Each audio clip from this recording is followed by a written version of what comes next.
And certainly now you can expect even more disruptions in the downtown area with traffic and protests over the next 3 days. Now that Isaac is moving away and this weather is getting a lot better. I'm here in the protest zone, and when the protests end, those demonstrators usually go back to their hotels. But there is one group that's trying to raise awareness about the plight of the middle class and the homeless. And when they leave here, they go back and they spend their days and their nights in a tent city. It is called Romneyville, and it's located right off of Ashley Drive. And earlier tonight, our Jacqueline and Glaze got a behind-the-scenes tour of what it is like to live their life there.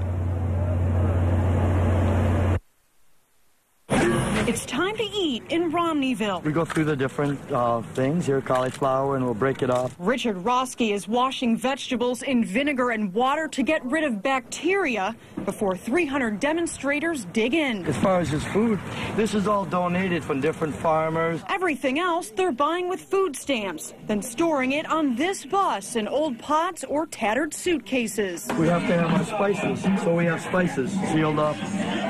Keep them fresh. Outsiders might be shocked at these living conditions, but demonstrators want you to know they're highly organized, even when it comes to small things like doing dishes.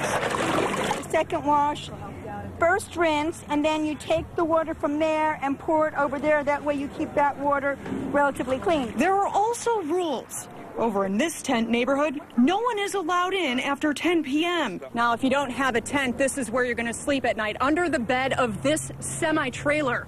You're going to throw down a piece of cardboard, and this is where you're going to lay your head at night. 36-year-old Tara Colon has been living in Tent City since she was a teenager.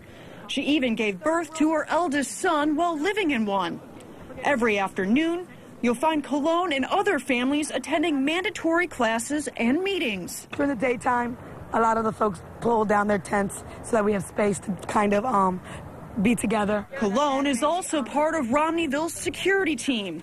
Yes, they have one. Being outside is dangerous. You'll find Colon walking around at night keeping watch, just like police patrol the streets.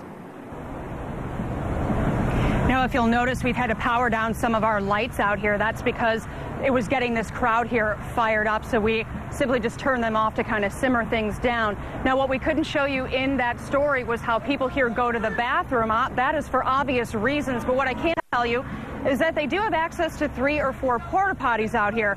But when it comes to bathing, it's a different story. Behind the Army surplus store, there's a tarp. People go there, strip down, and then pour gallons of water on themselves. For now, we are live in downtown Tampa. Jacqueline and Glaze, ABC Action News.